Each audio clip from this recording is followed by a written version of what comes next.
मेवाड़ मेवाड़ राज्य के बारे में बताऊंगा। ये मेवाड़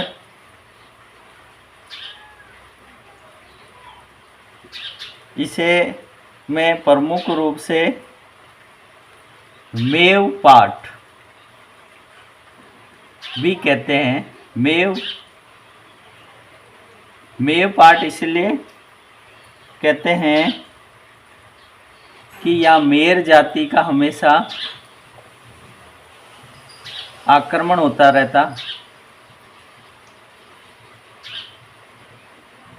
रहता है। इसे प्रागवाट भी कहते हैं मेवाड़ को। और एक अन्य नाम सीवी भी कहते हैं। और इसी मेवाड़ को मध्यमिका नगरी, जिसे चित्तौड़गढ़ को कहा जाता है, जो मेवाड़ राज्य के प्रमुख केंद्र रूप में थे। मेवाड़ के राजवंशों को सूर्यवंशी भी कहा जाता है।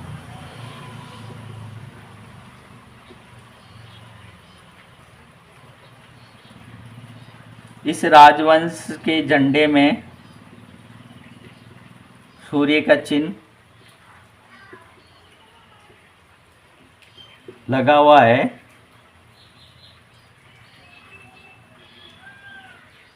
और बप्पा रावल के एक लेख में भी सूर्यवंशी के रूप में मेवाड़ के राजवंशों को माना गया है। कर्नल जेम्स टोड की पुस्तक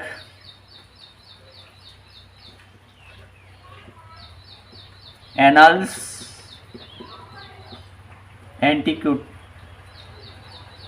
एंड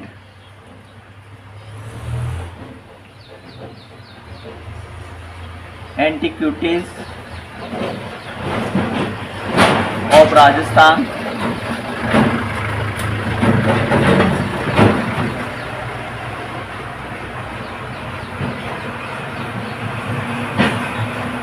उन्होंने कहा कि जब गुजरात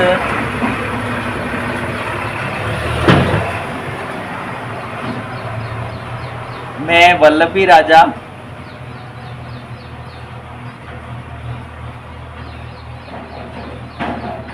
के राजा जो शिलादित्य थे, जब इन पर अरब आक्रमणकारियों ने आक्रमण कर लिया, तब इनकी शिलादित्य की पत्नी पुष्पावती, ये पुष्पावती कहाँ घूमने गई हुई थी? तीर्थ सिरोही में। तो यही सिरोही में चंद्रावती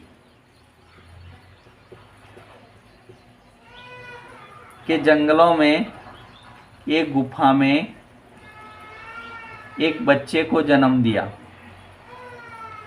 और यही बच्चा गुफा में होने के कारण इसे गुहादित्य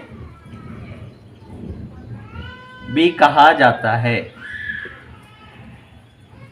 और इसी गुहादित्य से मेवाड़ में के वंशज गुहिल वंशज के नाम से भी जाने जाते हैं।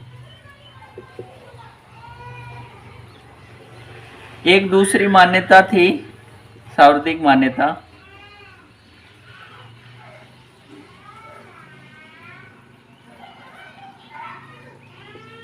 एक हारित ऋषि थे जो एक ग्वाले से काफ़ी प्रभावित थे और इन्हें अपना शिष्य बना लेते हैं। ग्वाले का नाम था कालाभोज, जो बप्पा रावल के नाम से भी प्रसिद्ध हुए।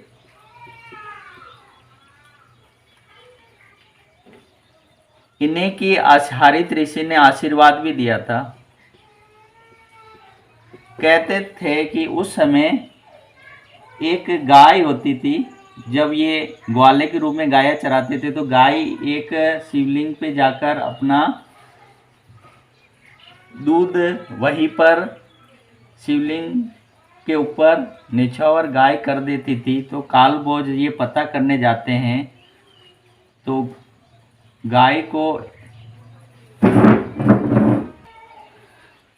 को प्रतिदिन इस तरीके की प्रतिक्रिया करते हुए देखते हैं तो बप्पा रावल को कुछ शंका हो जाती है और उस भूमि की खुदाई करते हैं तो वहाँ पर एक शिवलिंग प्राप्त होता है।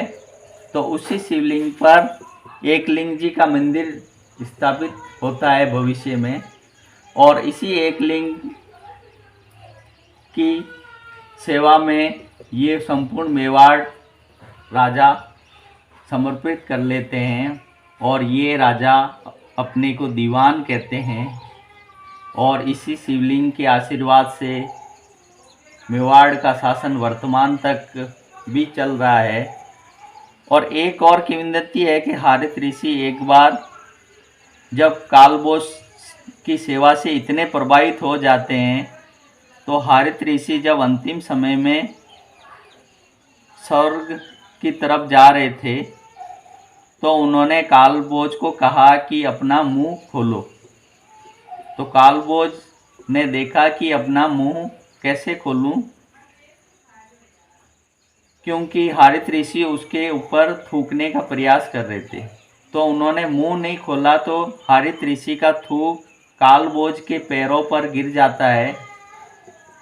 और हारित ऋषि कहते हैं कि यदि आप मुंह खोल देते तो आपका वंश कभी भी समाप्त नहीं होता।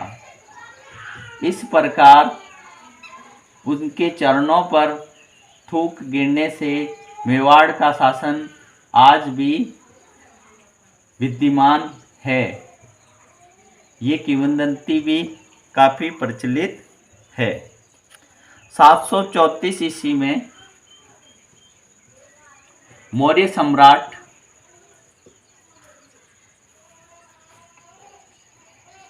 मान मौर्य से बप्पा रावल इस चित्तौड़ को जीतकर अपने वंश शासन को प्रारंभ करते हैं।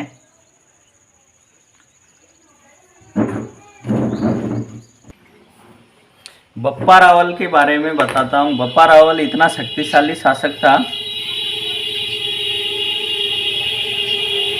जिन्होंने बप्पा रावल का शासन पश्चिमी अरब आक्रमणकारियों से इतना सुदृढ़ कर लिया था कि इनका शासन अफगानिस्तान तक बप्पा रावल का पहुंच गया था। बप्पा रावल का कार्यकाल 728 से 753 ईस्वी तक रहा। इन्होंने अपनी राजधानी को नागदा को बनाया। नागदा जो उदयपुर में है। बप्पा रावल ने ही नागदा में सास बहू का मंदिर बनाया। जो बड़ा मंदिर था जो सास का था, वह छोटा मंदिर बहू का था। बप्पा रावल अपने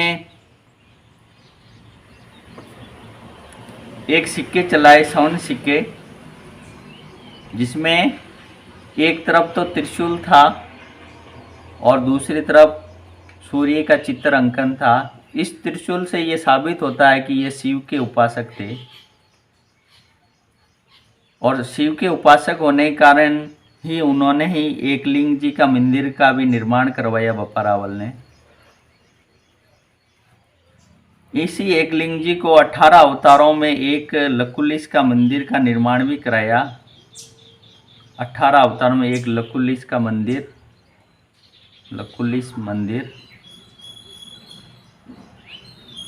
जो एकमात्र लकुलिश मंदिर है। बप्पा रावल का देहांत 753 ईस्वी में हुआ। उसके बाद जेतर सिंह का शासन आता है। जेतर सिंह का शासन के बारे में पढ़ेंगे। बप्पा रावल के समय एक दास प्रथा भी प्रारंभ हुई थी